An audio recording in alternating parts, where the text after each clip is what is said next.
In the name of God, the compassionate, the merciful, welcome friends to the 42nd episode of Crime and Punishment, a legal podcast, not a political one.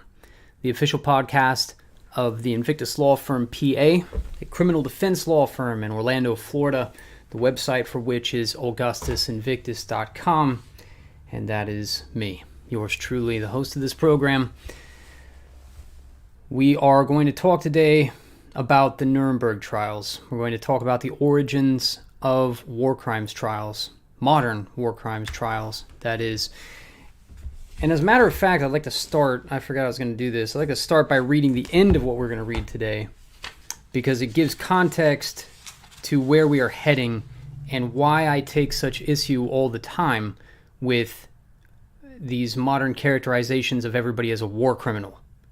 And especially the SS officers after the end of World War II, war crimes, war criminal. These things mean completely different things than they used to mean before Nuremberg. So I'm going to read what we're going to read at the close of today.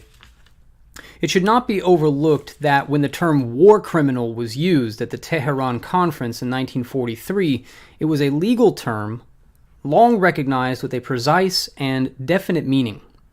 A war criminal was one who had committed a war crime, and a war crime, as defined in the military manuals of all civilized countries, was a breach of the rules of civilized warfare.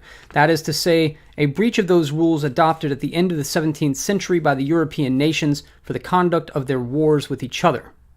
It comprised such matters as the ill treatment of prisoners, hostilities committed by individuals not being uniformed members of the armed forces, espionage, and looting. Notice that these are all very specific things that you do.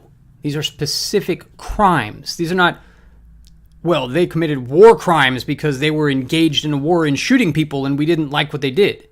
It's not, well, they started the war, therefore they are the war criminals. It's not, well, they did this unnecessary thing strategically in the war, therefore they're war criminals. And it's certainly not, well, they lost the war, therefore they are war criminals and we are not. Notice that these laws that we developed in international law from the end of the 17th century, and I would argue from the Crusades to the modern day, but certainly from the 17th century to Nuremberg, these things were specifically enumerated crimes, and this is something that we have long cherished in our legal profession, not just in America, and not even just Anglo-American legal history, but all of European history, all of Western civilization. We want these crimes specifically enumerated. This is outlawed. You are not allowed to do that. This is prohibited. This is proscribed. This specific act, you are not allowed to do that. You can't just be dragged before a court and somebody says, well, this guy did something I didn't like. Punish him. Put him in jail. Crucify him. You can't do that. Well, you couldn't do that until Nuremberg, and that's why he is listing here things like hostilities committed by individuals not being uniformed members of the armed forces. In other words, if you are not wearing a uniform because you're not technically in the military, you don't get to go out and shoot soldiers. You have to be a uniformed member of the military. If you're not, the laws of war don't apply to you, right? You are not afforded special treatment. The chivalry does not apply to you. You are a criminal, and hence the term war criminal. If you go around shooting people, you're not in uniform, and you are assassinating, essentially, uniformed soldiers, you are a criminal, period. That is a specifically enumerated crime. Looting. This has always been a problem. When an invading army comes in, a general decides, I'm going to rein my men in and tell them you're not looting anyone, or I'm going to reward the men and punish these people who resisted me. Caesar did this. Napoleon did this. European laws of war have typically prohibited looting, and a lot of times people just get out of hand. Sometimes those people that go looting and raping, the soldiers that go looting and raping, they are executed by the general. And again, are executed, this is a long time ago. This is pre-Nuremberg. Now, whatever the victor thinks is a war crime, whatever they can trump up against you. Now we have a completely different set of rules for war crimes. Anyway, that's the point of specifically enumerating these things. The term was strictly limited to specific acts committed in the conduct of a war. It was never applied to the aims and objects of those responsible for commencing a war, however indefensible these might be. In other words, Germany wants the Rhineland back. Germany wants the South Tyrol back. Germany wants the Danzig back. These were sections of Germany handed out to France, Italy, and Poland, respectively. They want these things back. They were taken from them in the Treaty of Versailles after World War I. They got the other things back peacefully, but when it came to the Danzig, Poland said, no, go fly a kite. We're not giving you anything. Because they knew that Britain and France would threaten Germany with war if they did.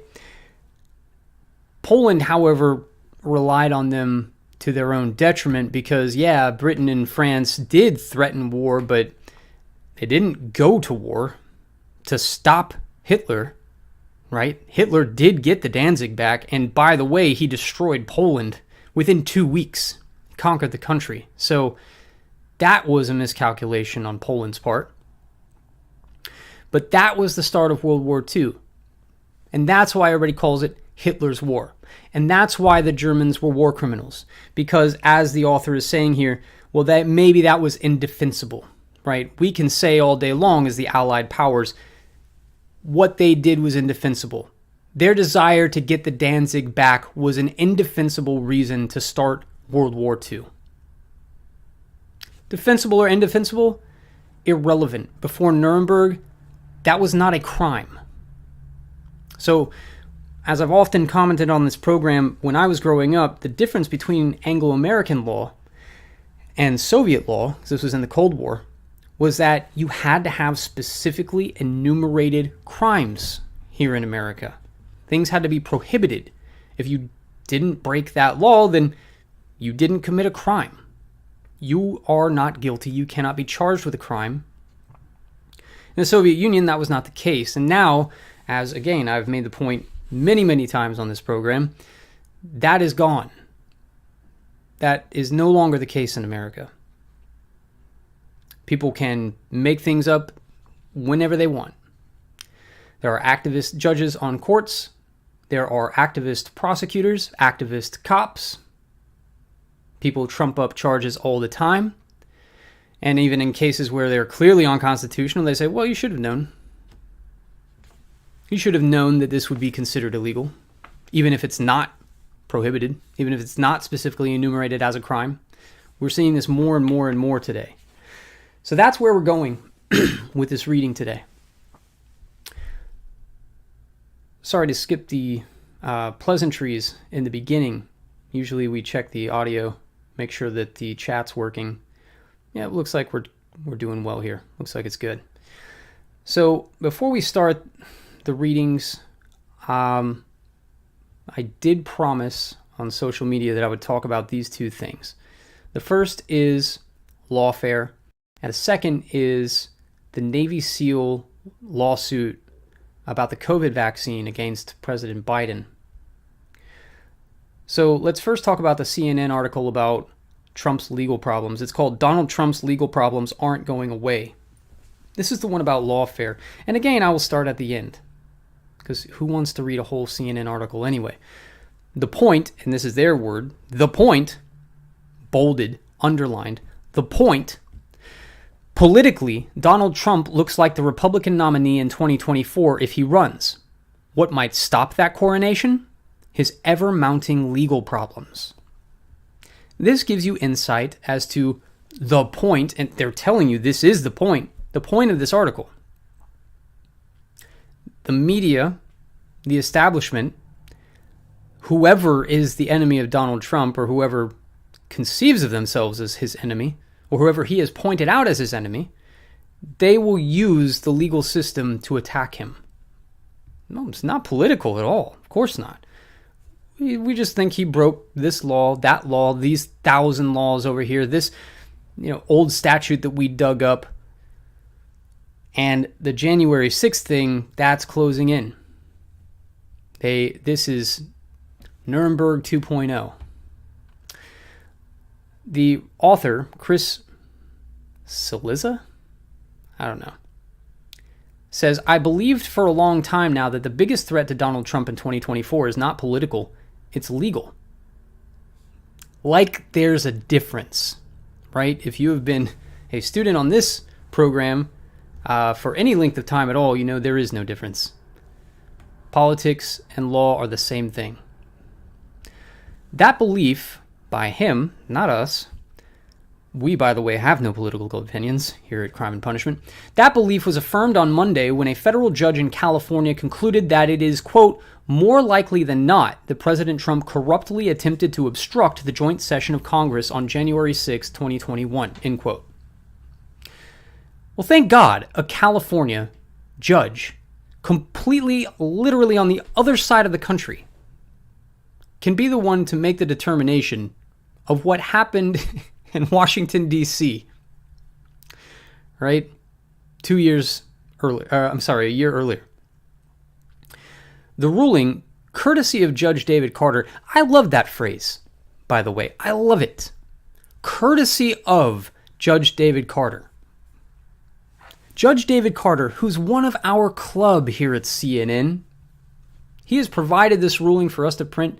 It is courtesy of him that we have a legal statement from a sitting judge saying that it is more likely than not that President Trump corruptly attempted to obstruct the joint session of Congress, courtesy of Judge David Carter, was as direct an acknowledgement of the former president's legal peril as it relates to last year's riot at the U.S. Capitol as we have seen to date. The case in which Carter ruled was whether the House committee tasked with investigating January 6 could gain access to communications from lawyer John Eastman, who penned an infamous memo making the case that then Vice President Mike Pence could overturn the Electoral College results. That, to me, is another super interesting development. Because nothing is sacred anymore.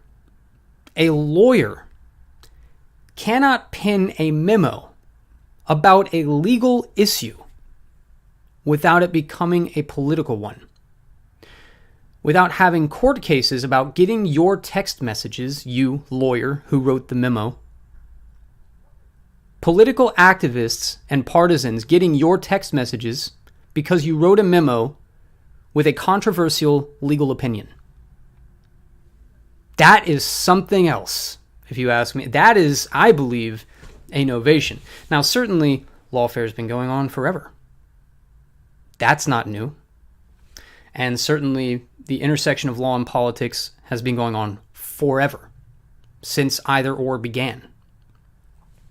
And certainly, we saw a lot of the things that happened to Trump happen to Richard Nixon first, right? And the illegality of the wiretaps and the break-ins and all the Watergate scandal, all that stuff. Sure, those were legal issues and they were intricately tied, inextricably tied with politics. 100%. We even saw a hint of this when they were, foaming at the mouth liberals. Back then we thought they were foaming at the mouth. Now they look like reasonable,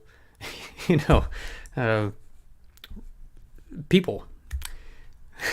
But back when the G.W. Bush administration was in power and John Yoo, an attorney, wrote what became known as the torture memo. I mean, I was there in Chicago when John Yoo came to speak at the Union Club. And this woman sat through the whole lunch, ate lunch, pretending to be just part of the club. It was a Federalist Society meeting, by the way. And as soon as John Yoo came out to speak and he got to the podium, this woman jumped up and started screaming at him, calling him a war criminal, so on and so forth. Because he wrote a memorandum. Now, I personally am not in agreement with the memorandum. I personally don't think torture is a good idea. I don't think waterboarding is a good idea. I'm not in favor of John Yoo. I don't support Abu Ghraib. I don't support waterboarding. I don't support CIA black sites. I don't support any of that disaster that happened in the G.W. Bush administration. But calling the lawyer a war criminal because he writes a legal opinion that this is not actually torture, that's insane. It was insane back in 2008, and it's insane now. To think now, what year is it? 14 years later? No, that can't be right. I'm not that old. There's no way. There's no way it's 14 years since 2008. Wow. Anyway, to think that all this time later, now a lawyer who writes a memorandum with a controversial legal opinion, now the authorities can get access to his text messages. Holy smokes. That is colonial days all over again. That's what the Fourth Amendment was all about. Right? We talk about the second... We're never going to get to this book at the rate of this rant here. We talk about the Second Amendment, and people like to say, oh, it's, if somebody breaks into my house, I can shoot him. I can defend my family if a robber breaks in. Well, what if I'm driving down the street and somebody tries to carjack me? Well, what if I'm at the bar, and I get jumped by a gang? That's not what the Second Amendment is for, okay? The Second Amendment is 100% for killing soldiers and agents of the government. Period. I'll probably get my text messages subpoenaed for saying that. But that is what the Second Amendment is for. It is for taking up arms against a tyrannical government. That's what it's for. Fourth Amendment, it's not so that you can hide weed in your car, bro. The Fourth Amendment isn't to escape police searches because you've got cocaine in your purse, ladies. That is not what it was for. That's just what all the fights are about for the past 20, 30 years because we had nothing better to fight about. Now we are at the point where the Fourth Amendment is back to what it was originally intended for, which is redcoats breaking into a man's house and searching his papers, seeing if there was any correspondence with the shadow government growing in Boston at the time, or Philadelphia. Agents of the government rifling through your papers to see who you're writing with and what you're writing. That's what the Fourth Amendment was for. And this courtesy of Judge David Carter, this ruling, puts us right back to where we were in the 1760s, 1770s.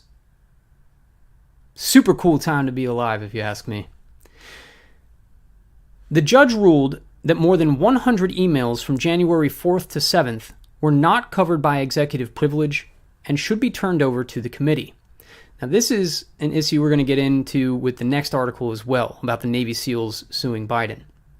Executive privilege. What is the privilege of the president?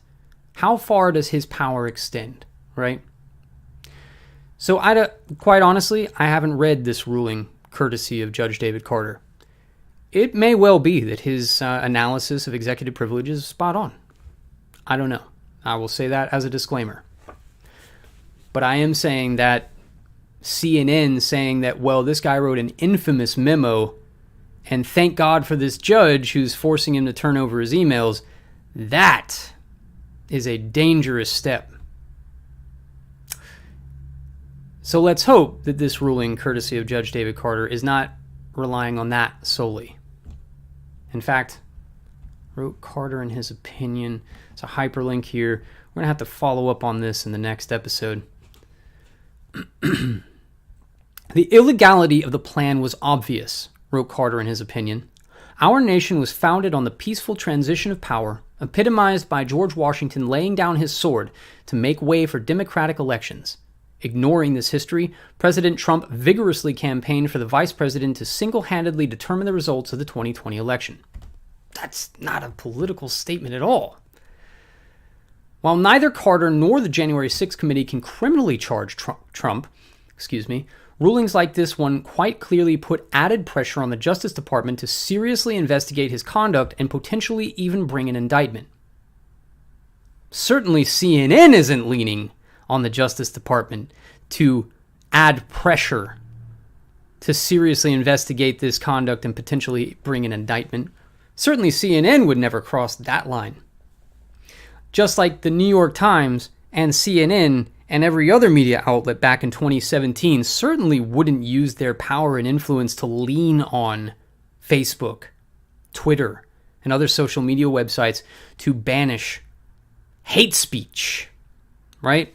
They certainly wouldn't lean on Stripe, Airbnb, financial companies, merchant services to ban people accused of white nationalism from engaging in commerce, right?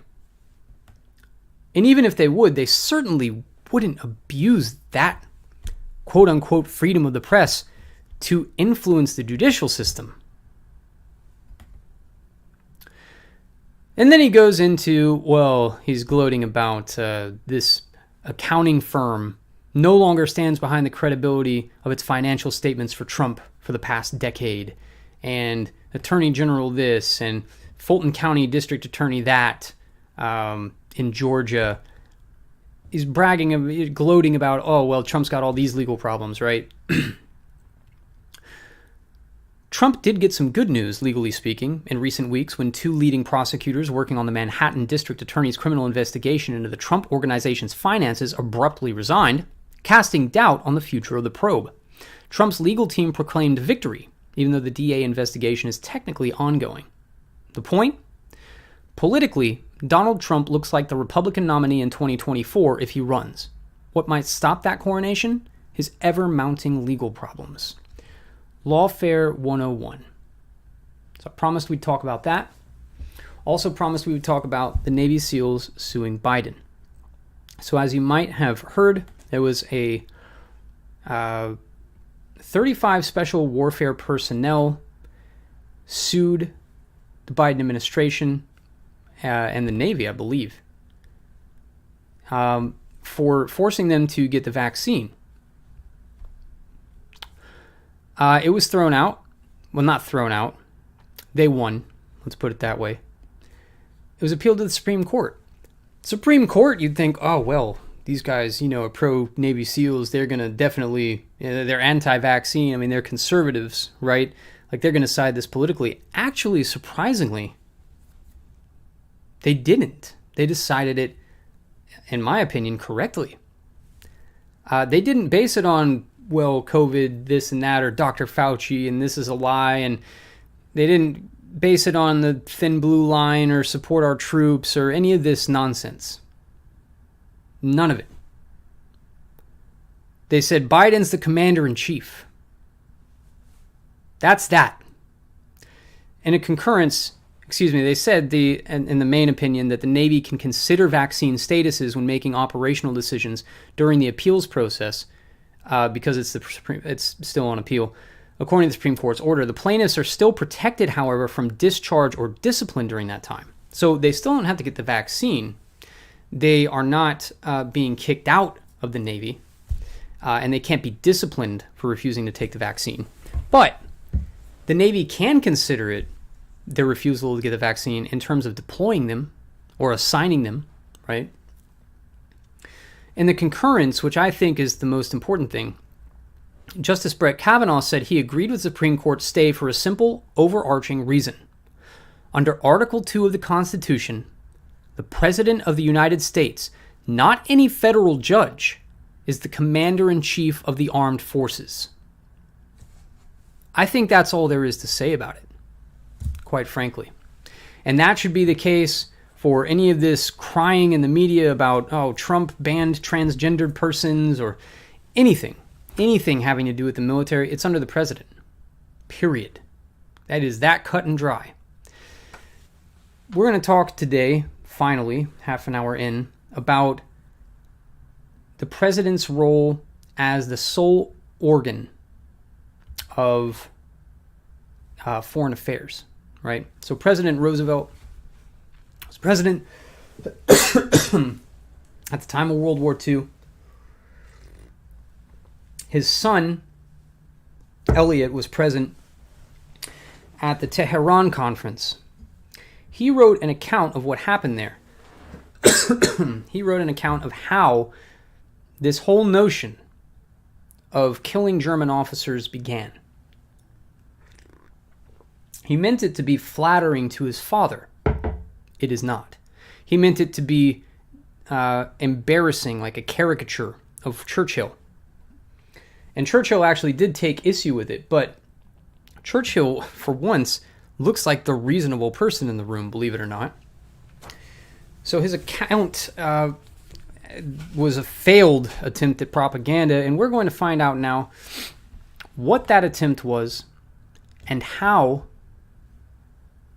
the Nuremberg trials came to be. All right? I'll read as much as we can in the next 30 minutes. We'll see where we get. When, at last... Oh, excuse me. We didn't actually say what we're reading. Ha. This is called Advanced Barbarism. The subtitle, Advanced Barbarism, How the Reversion to Barbarism in Warfare and War Trials Menaces Our Future. This was originally published under a pseudonym, A Jurist, which means a lawyer, right? This was in 1948. 1953, they reissued it. I guess they thought things had calmed down by then. So he published it under his real name, F.J.P. Veal. He was a British lawyer, and he wrote about the Nuremberg trials, how this all came to be. Good luck finding this book. This copy of mine is, I think, an original 1953 version that I bought back in law school. I don't know where you would find this anymore. So maybe this is the only place you can hear it. Maybe I should do the audiobook of this. This is Chapter 7, Downfall. When, at last, the end of the war came in sight, there was naturally worldwide speculation as to the conditions of the coming peace. In 1918, the question had been merely how exactly certain well-defined principles should be carried into effect. A quarter of a century later, all principles had been specifically repudiated, so that the public imagination had an absolutely free rein. It was generally agreed that a demand for reparations based on the legal maxim, costs follow the event, would be out of place at the end of an orgy of violence, and that the victors should act on the assumption that victory had automatically vested all enemy property in them. There was also general agreement that Adolf Hitler and the members of his government should be punished by death, although the expectation was that, when further resistance became impossible, they would follow the advice of Brutus. Our enemies have beat us to the pit. It is more worthy to leap in ourselves than tarry till they push us. You might be able to tell from just the opening paragraph of Chapter 7, this is eminently British. It is written in a British style by a British lawyer. He is quoting Shakespeare, for God's sake. I will do my best to translate. Basically what he's saying is, at the end of World War II, all principles of law went right out the window. It was public hysteria. People were clamoring for vengeance, and the assumption was the victors, the Allied parties, the Allied powers, should just assume they own everything that the enemies had. In primary warfare between civilized states and barbarian invaders, this course has usually been adopted, and this is why he referred to Brutus. Right? When Brutus and the other senators killed Caesar, they thought that they were going to be hailed as heroes. They had killed a tyrant. They had freed the Roman Republic. And again, I will plug the HBO show Rome, which is actually really, really good in depicting that debacle that they were in, and Shakespeare's Julius Caesar, of course. But what he's saying here is, once Antony and Octavian had defeated Brutus and all of the other traitors, they killed themselves.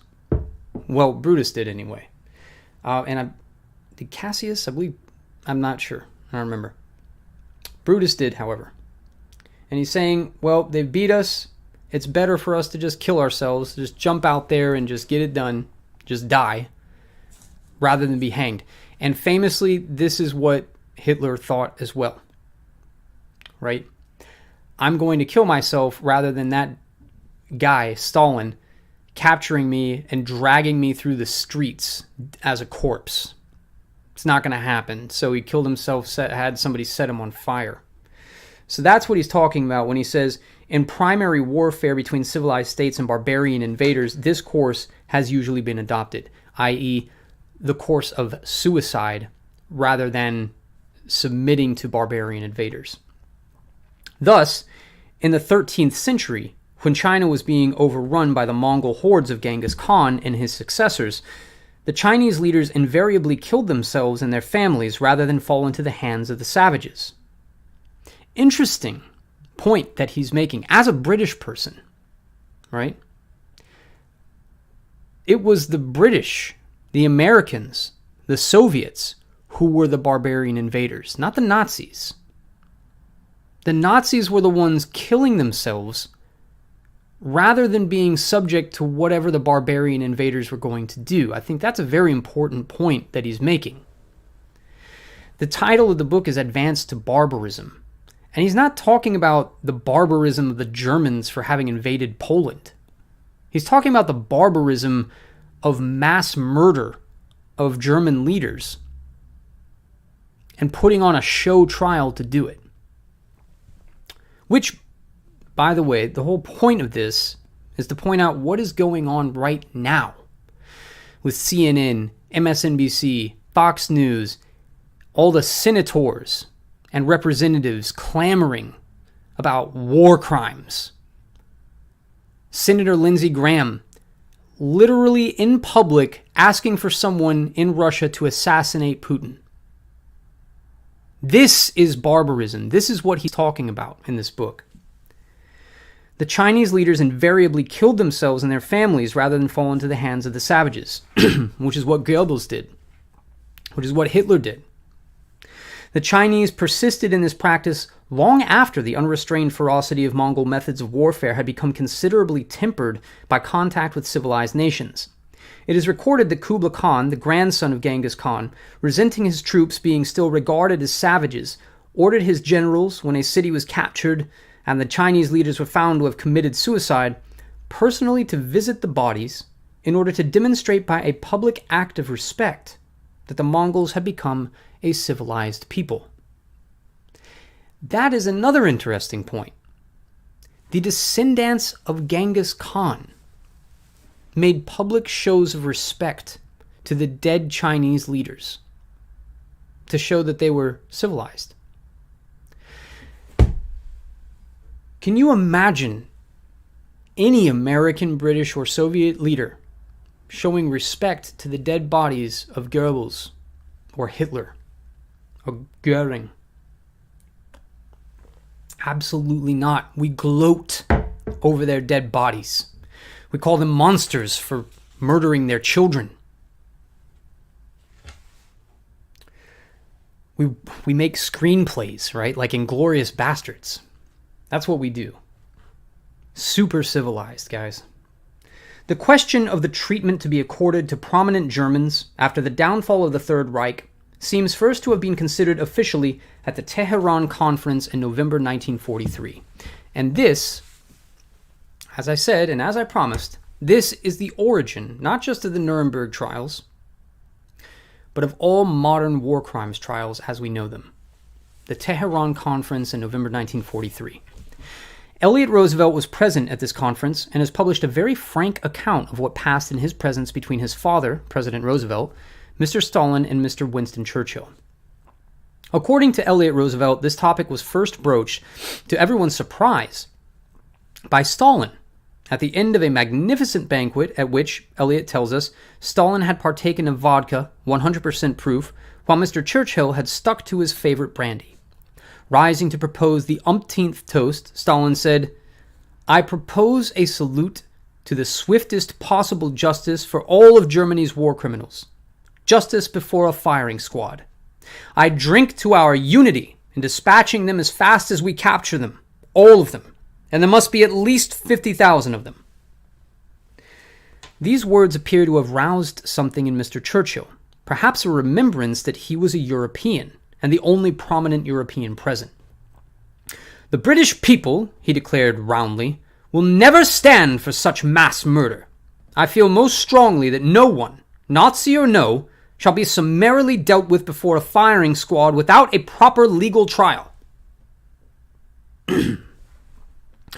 Thus began the first exchange of views on the then novel idea that after a victory there ought to be a general massacre of the leaders of the vanquished. It must be stressed that Elliot Roosevelt does not suggest or hint that one of Mr. Churchill's eyelids flickered humorously when he used the word trial. On the contrary, he says that Stalin's proposal caused Mr. Churchill to lose his temper hopelessly. The warmth of the British Prime Minister's feelings, he says, amused Stalin, who seemed hugely tickled and surprised everyone present. In fact, so exaggerated did his reactions seem over a suggested mass murder of 50,000 persons that Eliot is reduced to hinting in his book at an extraneous cause for Mr. Churchill's mounting fury. In other words, Stalin says, let's just massacre 50,000 of these German leaders.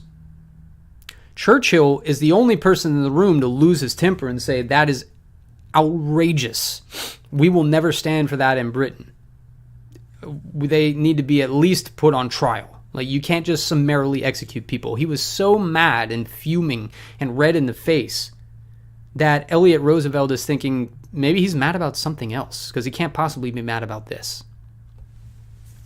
Far from suggesting Mr. Churchill's indignation was simulated, the whole incident is narrated expressly to contrast the antiquated, pedantic, unreasoning prejudices of the British Prime Minister with the broad-minded, man-of-the-world outlook of his father, the President, the crude simplicity of Stalin, and his own consummate tact in an awkward moment. In other words, he's not saying that Churchill is faking this. He's 100% saying Churchill really is outraged by the suggestion, the very real suggestion by Stalin, that we should just murder 50,000 German officers and leaders. He's saying that really did happen, but he's using it to contrast that outrage with the cooler heads of the Roosevelts. And of course, the crude simplicity of Stalin, right? He's making caricature of Churchill, showing Stalin just being Stalin, and the Roosevelts are, of course, the heroes in this. Which, how can you blame him? I mean, Churchill did the same thing in all of his writings, and he wrote a lot. According to his son, the American president had hidden a smile when this proposal to mass murder 50,000 Europeans was made. Perhaps, he remarked genially, we could say that instead of summarily executing 50,000, we should settle on a smaller number? Shall we say 49,500? Elliot Roosevelt hoped that, with this delightfully humorous observation, the subject of mass murder would be allowed to drop. But Stalin stuck to his point and appealed to Elliot for his own views, thus presenting him with a golden opportunity to display his diplomatic tact. Isn't the whole thing pretty academic? Elliot tells us that he replied. Russian, American, and British soldiers will settle the issue for most of those 50,000 in battle. And I hope that not only those 50,000 war criminals will be taken care of, but many hundreds of thousands more Nazis as well. In other words, why round up 50,000 and just execute them afterward? Why not just kill them all in battle? And in fact, why stop at 50,000? Why not just kill hundreds of thousands of Germans? Just exterminate them all. That is Elliot Roosevelt's retort. Elliot's answer pleased Stalin. Stalin was beaming with pleasure. This is a quote from Elliot himself. Stalin was beaming with pleasure. Around the table he came, flung an arm around my shoulders. An excellent answer. A toast to my health. I flushed with pleasure. End quote. It failed, however, to please Churchill. He was furious and no fooling, in Elliot's words. There is, of course, no obligation to accept Elliot's story as an accurate, objective account of what took place that evening in Tehran. And then he has a paragraph about how, well, this is, a caricature of Churchill. This is obviously self-aggrandizing for the Roosevelts. But the content of what happened, that's beyond dispute, because it's not just Elliot who wrote about it. Churchill also wrote about it. We'll get to that. So we'll skip over that paragraph. What Elliot Roosevelt says took place at Tehran is entirely consistent with what we all know took place later. At Nuremberg, the proceedings were outwardly European, but throughout, the driving force behind them was Russian. In other words, it looked like a European court. It looked like our semblance of justice was taking place, but underneath it all, the driving impetus of the Nuremberg trials was, let's massacre these Germans because they are unassimilable into a Marxist nation. We'll get to that too. At Tehran, Stalin proposed a mass murder of 50,000 persons, a round figure. President Roosevelt suggested that Mr. Churchill's objection might be overcome by reducing the mass murder by 500, another round figure. Elliot Roosevelt, thereupon, expressed the hope that the number of victims would in fact be increased to hundreds of thousands. That is to say, substituting an indefinite figure for a round figure. Finally, the subject was dropped as academic. So long as a sufficient number of victims died, preliminary procedure was not worth quarreling about. The result was a compromise by which all three parties carried their points. Ultimately, the American solution was carried out. Mr. Stalin had his mass murder, and Mr. Churchill his trial. Then he goes into, this is the 1953 version of the book. He says, well, in 1948, when this book was published, Eliot thought that this would be a flattering account to Roosevelt and denigrating to Churchill. And now when we look back on it, people probably think quite the opposite. Well, unless you're Antifa or some other subhuman. Anyway, Churchill also wrote about this, as I said, in The Closing of the Ring, which was published in 1952, 1 year before this book. True, he says, Mr. Churchill complains that Eliot's version is highly colored and extremely misleading, but in fact his own version confirms Eliot's count of the essential point of the story. At this banquet at Tehran, Mr. Churchill says that Stalin pointed out that Germany's strength depended upon 50,000 officers and technicians, and if these were rounded up and shot, German military strength would be extirpated. In spite of Mr. Churchill's indignant protest, these 50,000 must be shot, Stalin insisted. The two versions of the story therefore agree that a massacre of 50,000 persons when victory was achieved was proposed by Stalin at the Tehran conference, but whereas Eliot says these 50,000 were to be war criminals, Churchill says they were to be the officers and technicians upon whom German strength depended. That is an important point, and he's going to expound upon that, but I'm going to expound upon it first. What are they talking about on CNN when they are calling Putin a war criminal? What are they talking about when they're calling anybody a war criminal? What does the Intercept mean? You know how I feel about the Intercept. What do they mean when they're talking about Biden as a war criminal? What do they mean when they're calling John Yoo a war criminal for writing the torture memo? Probably the same thing that Elliot Roosevelt meant when he called the Germans war criminals. They're people we don't like, and they're fighting in a war against us. Ergo, they're war criminals. Or they're fighting someone that we like, and we don't like them, so they are the war criminals. They have the ability to, what they say, buy their own BS, right? They believe their own nonsense. Elliot Roosevelt, as the author will point out later, is just plain naive. He doesn't know the difference. Churchill knows full well Stalin's not talking about war criminals. He's not talking about people who have been looting and raping or killing uniformed soldiers when they were dressed as civilians or spies. Stalin is talking about technicians and officers, not war criminals. He's talking about the people without whom German power would be extirpated, to use Churchill's own word. So, on the latter detail, a very significant detail certainly, Mr. Churchill's version is greatly to be preferred. What Stalin clearly had in mind was a massacre similar to the Katyn Forest massacre, which the Soviet authorities had carried out only 3.5 years before. Except that it would have been on a far greater scale. What Stalin proposed, when German resistance should be overcome, was a massacre which would have served the same purpose and have had the same justification as the Katyn massacre. These German officers and technicians, like the Polish victims at Katyn, were members of a class which was unassimilable by communism. As a Marxist, it was natural that Stalin should frame his proposal in the way in which Mr. Churchill says he framed it.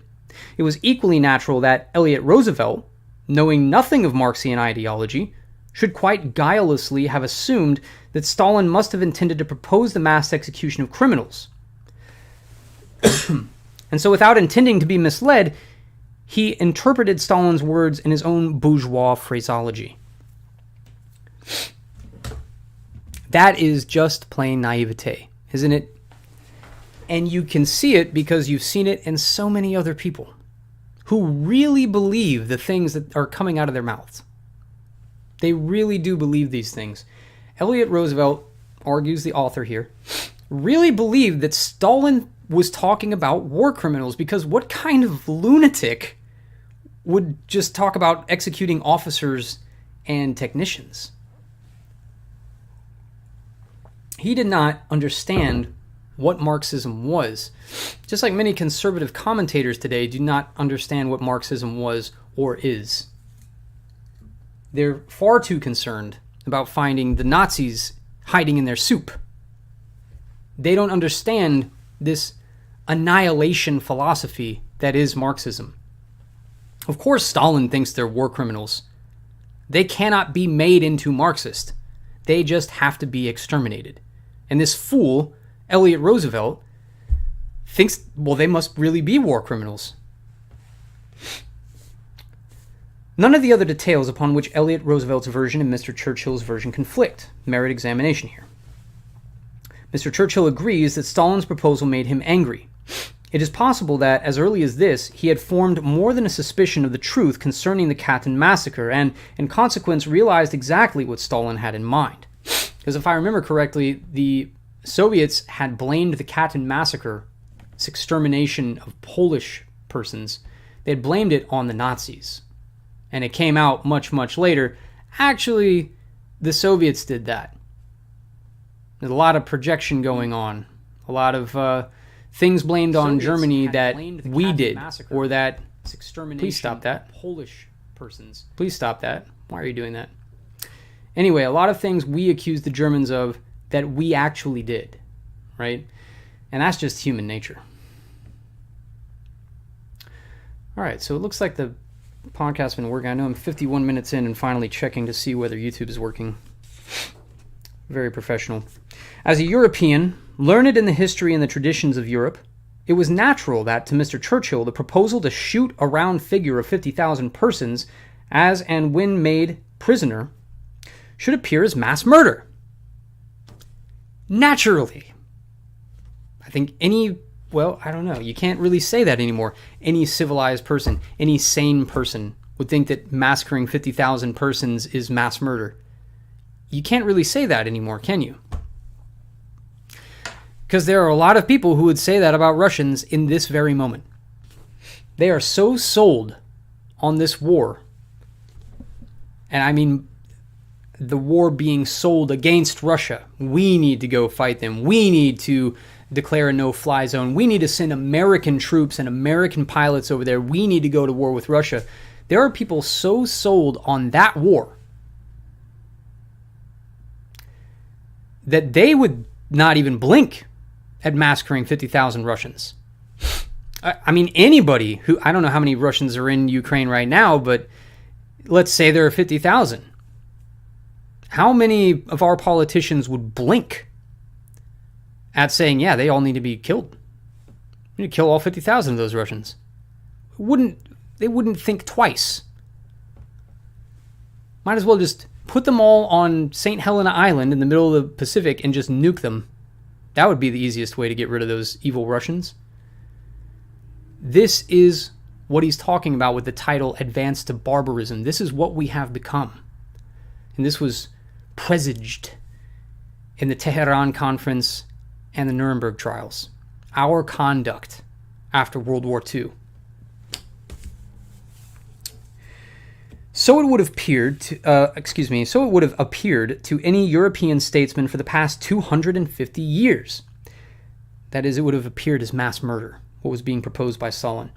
To them, it would have seemed a reversion to the times of the great Mongol conqueror Genghis Khan, whose regular practice it was, when he captured a city, to bring forth the inhabitants and to force them to kneel in rows, the men in one group, the women in another, and the children in a third, so that their bowed heads might be neatly sliced off and stacked in pyramids to facilitate counting. Genghis Khan adopted this practice, as Mr. Harold Lamb points out, in pursuance of his policy to surround his dominions, approximately the present dominions of the Soviet Union, again, this is 1953, with a wide zone of devastated and depopulated territory. The majority of readers would no doubt describe such a practice as mass murder. I don't know. Is it mass murder? To round up people, make them bow their heads, and then chop off their heads because you've conquered their territory? Is that mass murder?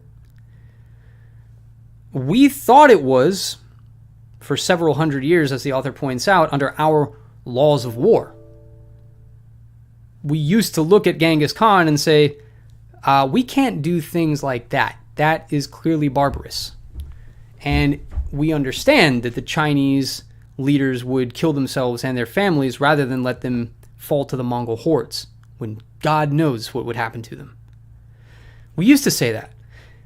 Now, we just put on a sham trial and then kill them all. That will soothe everybody's conscience. That's certainly not barbarism. What if Genghis Khan had put together a kangaroo court, made up facts, hired a Hollywood team to make a film?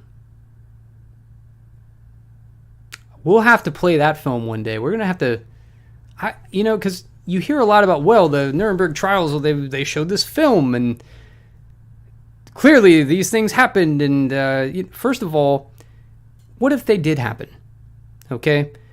They were not crimes at the time. A war of aggression was not a crime for which you could be executed as a head of state or as a military officer, period. That's like saying, you drag some guy off the street, you charge him with, stealing a pin, right, from his brother when he borrowed it, and it's called an ex post facto law. Well, now it's illegal to take your brother's pin, right? Who knows? It's a stupid example. 5 years ago, when you did take your brother's pin, it was not illegal. You were just borrowing your brother's pin. Now it's illegal, so we're going to get you on that, put you in jail. We got video of it. We're going to play that video. That is what happened at Nuremberg, essentially. You're going backwards in time saying, we don't like what you did. We did all the same things, admittedly, but we don't like what you did, and we won the war. So we're going to put on this show trial. So what if Genghis Khan did that? He rounded up all these people, made them bow their heads, but not before he gathered together a bunch of judges from his own Mongol tribes, by the way, Mongol judges, to judge these people.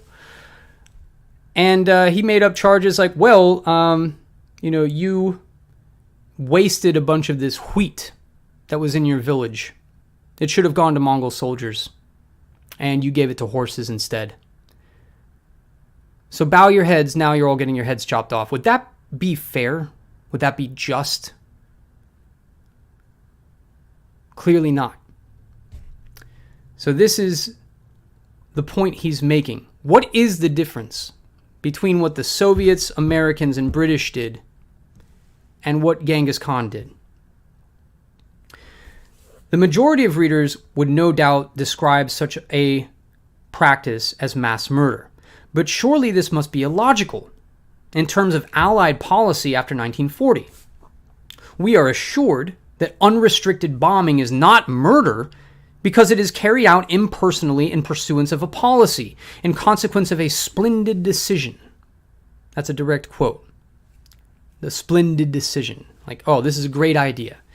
there were debates about this unrestricted bombing, right? And we talked about it on this program before, where they literally debated in Parliament, well, should we bomb civilian neighborhoods? And they decided no, not because they were civilians, but because the ordnance would be wasted because people had yards. Instead, we should drop bombs on places like Dresden. We should drop bombs on places that have highly centralized populaces so we can kill more people. That will end the war faster because it will break civilian morale faster. That was the splendid decision he's talking about. What hairbreadth distinction can be drawn? Genghis Khan slew myriads of people quite impersonally in passionless pursuance of the splendid foreign policy which he had adopted for the protection of his empire. Similarly, the proposal artlessly put forward to his allies by Mr. Stalin at Tehran was certainly murder according to the traditional European standards, but it was entirely in accordance with orthodox Marxian theory. As the main driving force throughout the proceedings at Nuremberg came from the Soviet government, to understand these proceedings, it is imperative to understand the Marxian viewpoint with regard to the liquidation of political opponents. A great deal of nonsense has been talked in capitalist circles, partly deliberately and partly from ignorance of Marxian ideology, concerning the liquidation of individuals and classes by communist authorities. The raison d'etre of a communist government, according to Karl Marx, is to build up a proletarian system of society.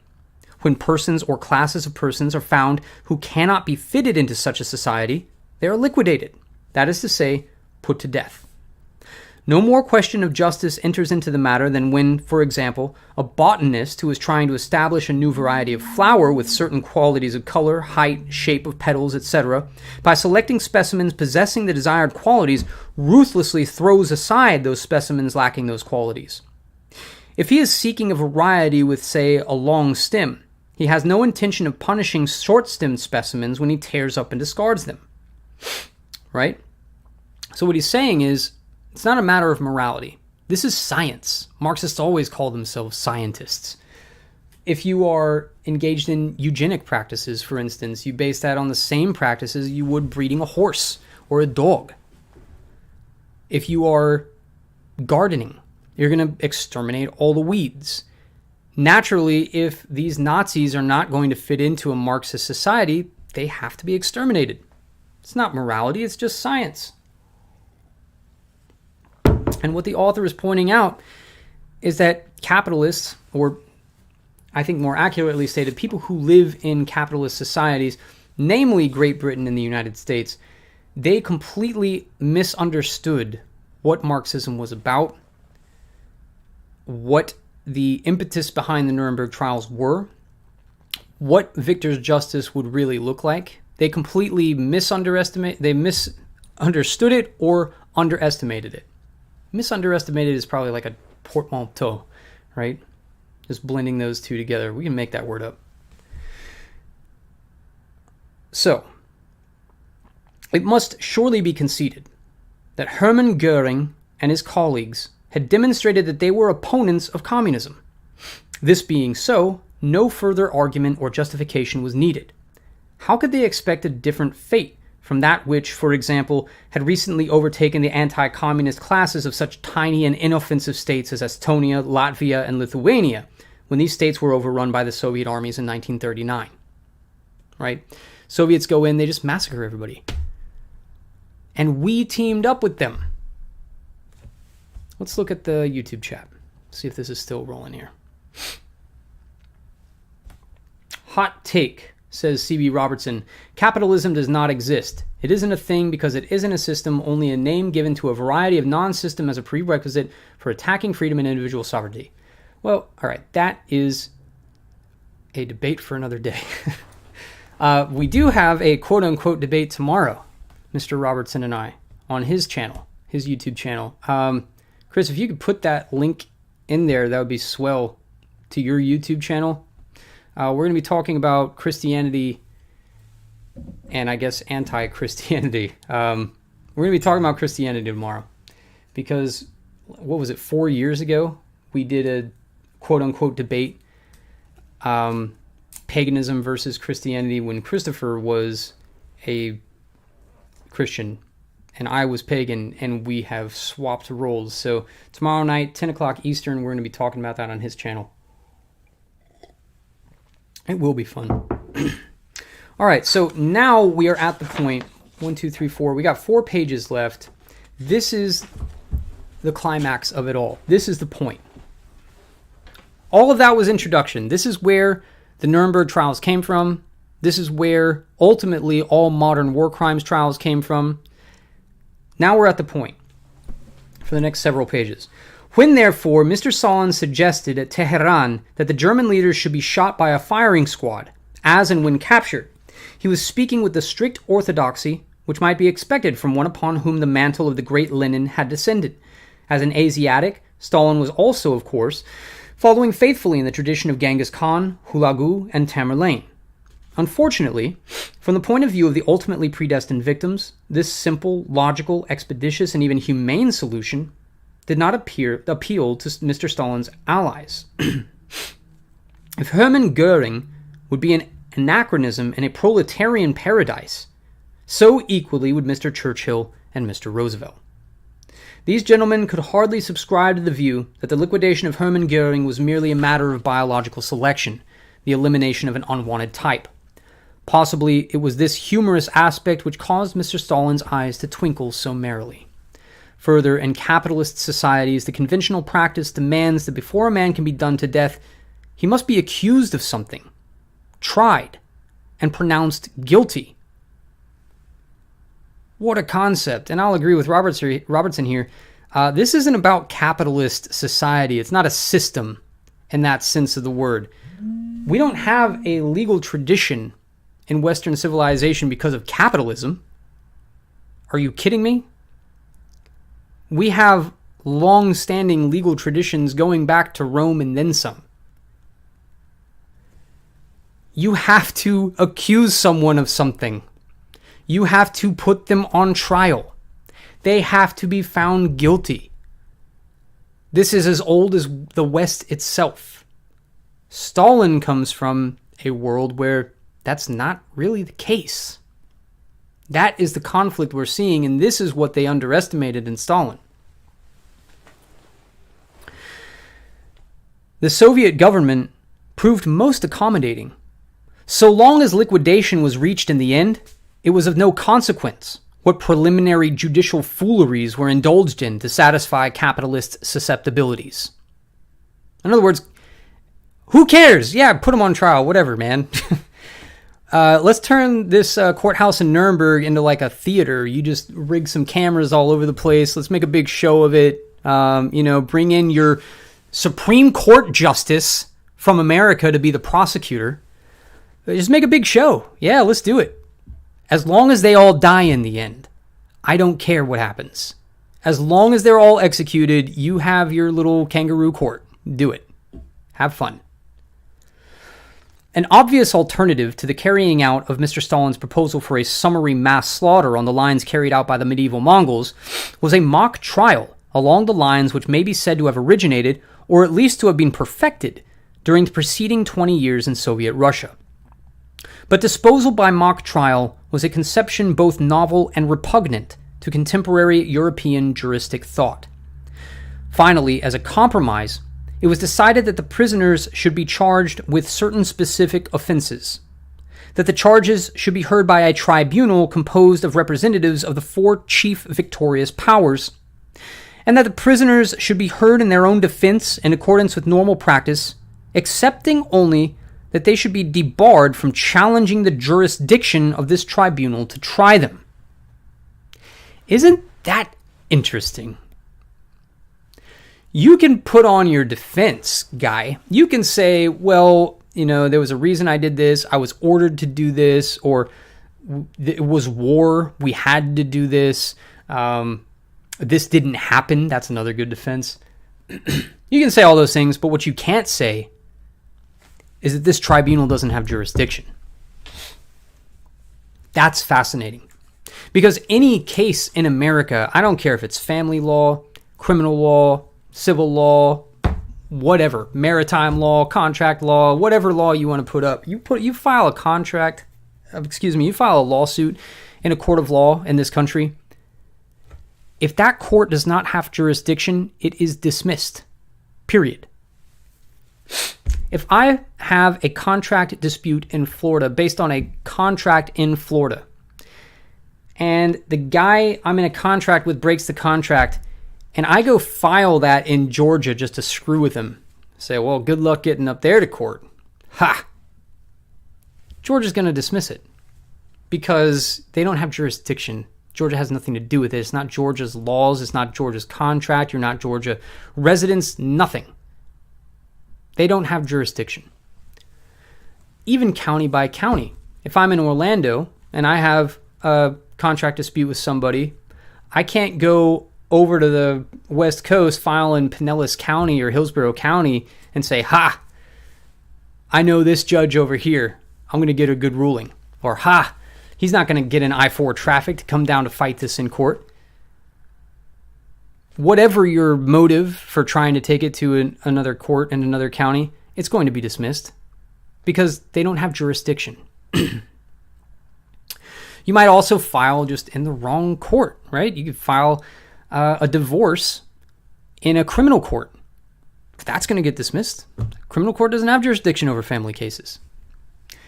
There are a million reasons for jurisdiction to be dismissed. A court has to have specifically the power to hear your legal dispute. That's basically what jurisdiction is. This court has the power to hear your dispute. If it doesn't, it's dismissed. That's absolutely a defense in every case ever, anywhere, right? You are not a legitimate court to hear this case. This does not belong in front of you. That's not an argument that the Germans could make in the Nuremberg trials. You were allowed to say, well, we didn't do it. This didn't happen. It didn't happen the way you think. We were forced to do it, whatever. But you can't say that this is an illegitimate court. That's interesting. As supremely able opportunists, neither Mr. Roosevelt nor Mr. Churchill was interested either in the theoretical justification for the solution or in the consequences which, in the fullness of time, must inevitably flow from it. I love that sentence because this was written in 1953. It's now 2022. What has been the legacy of the Nuremberg trials? We've seen the International Criminal Court. We've seen war crimes trials in Yugoslavia. We've seen the recent hysteria about war crimes. You know, and not just in the past several weeks of the Russia-Ukraine conflict, but I mean the past 20 years. All right, everybody's a war criminal. Everybody we don't like who's blowing people up or fighting on a battlefield, they're all war criminals. And anybody that we don't like here, our domestic leadership, well, they're war criminals too. Right? Everybody was up in arms when they're conservatives and the liberals are calling George W. Bush a war criminal, calling John Yoo a war criminal, Dick Cheney. They're all war criminals because of the Iraq War, Afghanistan, so on and so forth. How dare you call them war criminals? They're fighting for freedom over there, fighting for our democracy. But then, as soon as Obama comes into power, well, John Kerry's a war criminal, Obama's a war criminal, Michelle Obama's a war criminal, everybody's a war criminal because they're Democrats. We don't like them. Charge them with war crimes. Trump comes into power, guess what? He's a war criminal. Didn't start any wars, but we can make something up. Now Biden's in there, not just the conservatives, but even the leftists are calling him a war criminal. Everybody thinks Biden's a war criminal. It applies to people you just don't like. Kind of like hate speech is whatever speech you don't happen to like. Right? It's that meaningless. Kind of like a Nazi is everybody you don't like. And I'm saying that legally. I have no political opinions.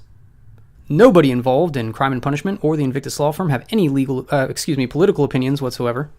This is a purely legal show. Now, his cheerful acceptance of the Morgenthau Plan shows that Mr. Roosevelt felt no compunction at the idea of reducing, by systematic looting and sabotage, a prosperous industrial state of 80 million inhabitants to a defenseless and poverty-stricken agricultural community. If you don't know what the Morgenthau Plan is, please look it up. that's beyond the scope of this presentation, but it's important that you know it. And it harkens back to what was done to Germany in World War I and subsequent to World War I. And it's something we've talked about in the past several episodes of this program about the sanctions against Russia. And not just the Russian government, but Russian individuals, Russian civilians. These are deliberately targeting civilians in order to break their morale and undermine the Russian war effort. This is Lawfare 101. Sanctions are economic warfare, and they are a tool preceding actual shooting wars. We talked about that in connection with Pearl Harbor, with our embargo on steel against Japan.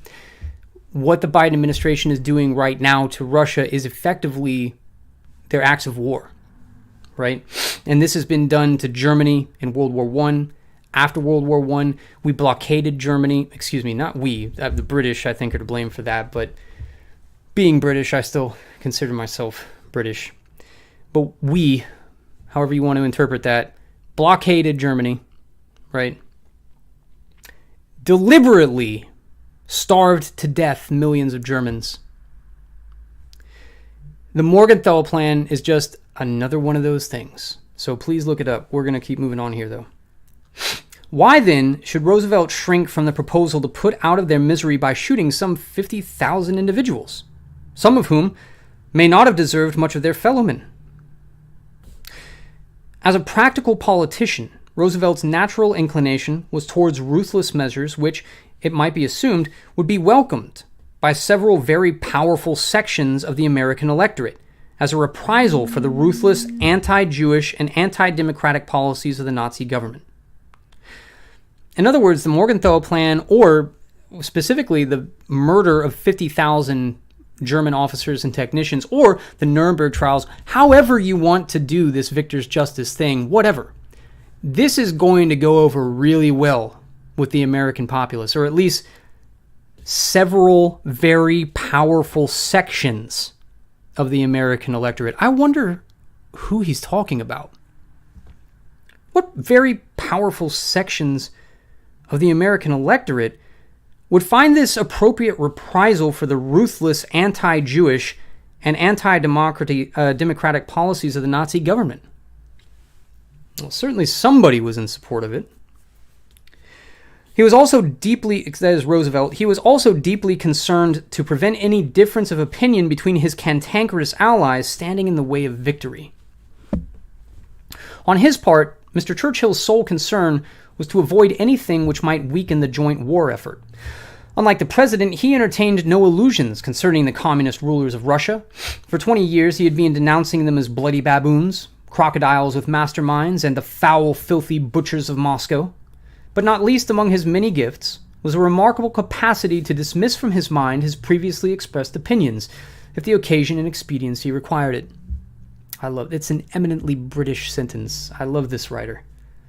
2 years before he had convinced himself that no price, not even the dissolution of the British Empire, was too high to pay to achieve victory. I love that sentence too. Because that is the entire argument of Patrick Buchanan's Churchill, Hitler, and the Unnecessary War. I will tell it to you at least every other episode here. You need to read that book. That is the summary of that entire book.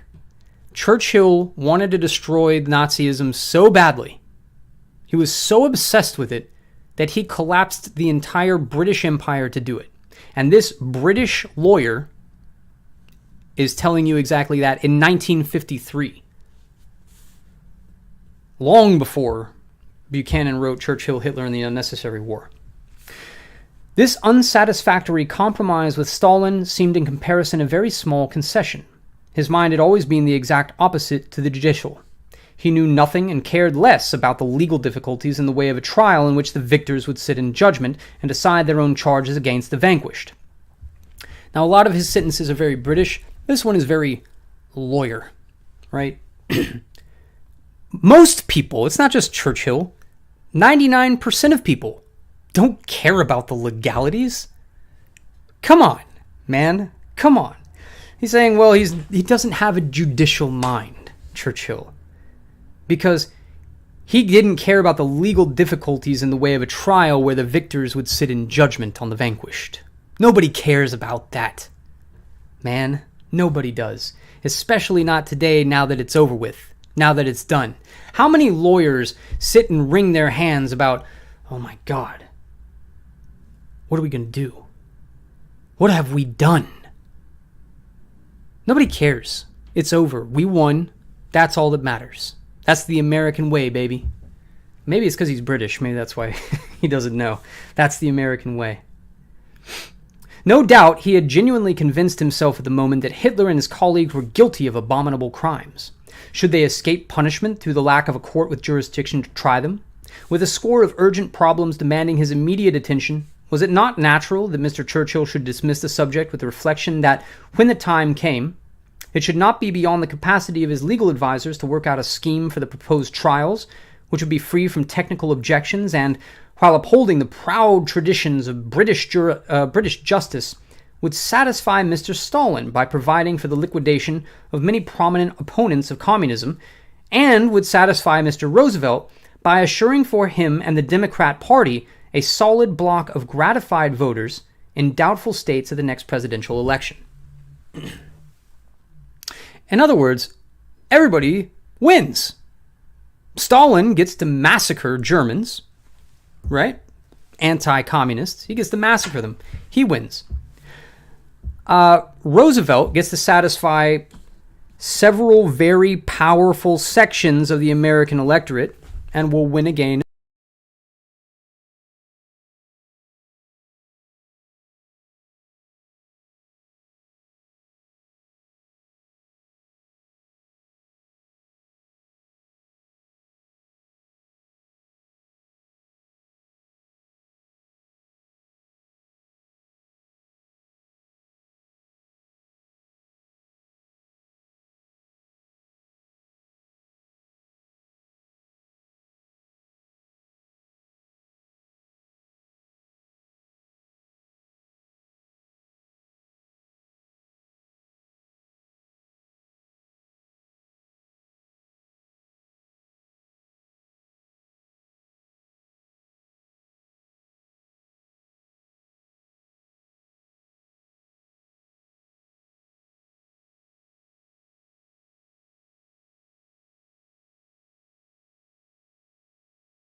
Testing. Now it works.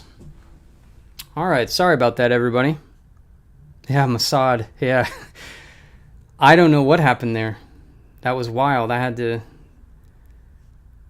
do some stuff there. I didn't touch any buttons either, so that's wild. So here's a super important part. We're actually at the last two paragraphs here, and I'm very late for my phone call, and I've got to leave in 40 minutes because my son earned his orange belt this week. Today is karate graduation. Super proud of Cesare. So we're going to wrap this up after these next couple paragraphs. This is what Churchill said in 1945, which is the eminently reasonable conclusion of any leader in any country, anywhere in human history. Saying that you can't do this to us. We are going to do this to the Nazis, but this obviously is not universal, right? We're not putting our guys on trial. It's just those war criminals over there. He says in February 9th, 1945, after we have done our best to fight in this war and have done no crime to anyone, I will have no suggestion that the British Empire is to be put into the dock and examined by everybody to see whether it is up to their standard. No one will induce me, as long as I am Prime Minister, to let any representative of Great Britain go to a conference where we will be placed in the dock and asked to justify our right to live in a world we have tried to save. What a powerful remark by Churchill. That any German leader could have said as well. That any American leader should be saying right now. That any Russian leader could be saying. That's what any leader of any people should be saying. No, I'm not going to allow my guys to be put into a dock and tried by the enemies when we are trying to survive in this world. That's insane. So, despite all the bad things Mr. Buchanan has to say about Churchill, he was at least a sane person. It should not be overlooked that when the term war criminal was used at the Tehran Conference in 1943, it was a legal term long recognized with a precise and definite meaning. Now, this is the paragraph we opened with because this is the paragraph we're closing with. This is the whole point of this series here. A war criminal was one who had committed a war crime. And a war crime, as defined in the military manuals of all civilized countries, was a breach of the rules of civilized warfare. That is to say, a breach of those rules adopted at the end of the 17th century by the European nations for the conduct of their wars with each other. It comprised such matters as the ill treatment of prisoners, hostilities committed by individuals not being uniformed members of the armed forces, espionage, and looting. So you could be a criminal if you shot prisoners, right? You could be a criminal if you starved prisoners or if you stripped them nude and made them perform terrible acts. If you mistreated a prisoner, you are a war criminal. Individuals not being uniformed members of the armed forces committing hostilities. So if you are in plain clothes and you go up and you shoot a soldier in the head, you're a criminal. That's an actual war crime. Espionage, if you are a spy, and this is from time immemorial. Spy, everybody hates spies. You are executable on the spot. Period. Looting, as I explained in the beginning of the program. Looting, rape, even Che Guevara would not allow that. You get executed for that. You are a war criminal. And typically, you, general of your army, if your men do that, you are the one who's supposed to execute them. Not some ad hoc kangaroo court of people who won the war. No, you let your men do that. You execute them. That is your business, right? But if you don't, it doesn't matter. They're war criminals, no matter how you cut it. So, that is what he is specifying. These are the specific crimes that were enumerated as war crimes before all this madness began with the Nuremberg trials. The term was strictly limited to specific acts committed in the conduct of a war. It was never applied to the aims and objects of those responsible for commencing a war, however indefensible these might be. In other words, you might not like that Russia invaded Ukraine because of biological weapons labs that they claim were funded by the US. You might think that is total garbage. That didn't actually happen. You might think that Russia only invaded the Ukraine because Putin is obsessed with the past and he wants to rebuild the Soviet Union and it's some, Mussolini-style golden age dream of reestablishing the empire, whatever. Whatever you think, that's not a war crime. Invading the country for a reason you don't agree with is not what we mean by war crimes. At least it wasn't in 1948. It is now, certainly. Now everything's a war crime. Kind of like we make the point on the show all the time, now everything's a felony, right? It used to be that a felony was something you'd be executed for. Rape, robbery, murder, horse thievery, which is a controversial one, I suppose, but you're stealing a man's livelihood when you steal his horse. That was the reasoning. But these are the things where you can't take those back. Burglary, right? Breaking into somebody's house after dark. That'll get you executed. That's a felony. Now, shoot, man. You got a tablet as Xanax. You're a felon. You don't pay the taxes you're supposed to. You're a felon. Anything's a felony now. Resisting an officer without arrest or without violence, I suppose that could be a misdemeanor, but they'll up it. Battering a law enforcement officer, then you're a felon. Shoot. That's part of a cop's job, by the way, is getting hit, isn't it? That's why you're wearing armor. That's why you've got a team of 20 dudes there to arrest one man, right? Getting in a scuffle with people at the bar, that's a cop's job. And now it's a felony for that scuffle. Not for them, of course, but for you. Everything's a felony. And now everything is a war crime. We live not just in a police state in America, the entire world has become a police state. God forbid America lose its hegemonic power. Because if that police state is turned against us, like the federal government has made a police state against us, boy, we are in some serious trouble. So let's read the beginning of the next paragraph, which is where we will pick up in the next show. 18 months were to pass before the compromise agreed upon at Tehran could be put into effect, but in due course, the law officers of the Crown received instructions to consult with the American, Russian, and French legal authorities in order that a plan might be prepared for the trial of the German leaders after unconditional surrender had taken place. Isn't that interesting too?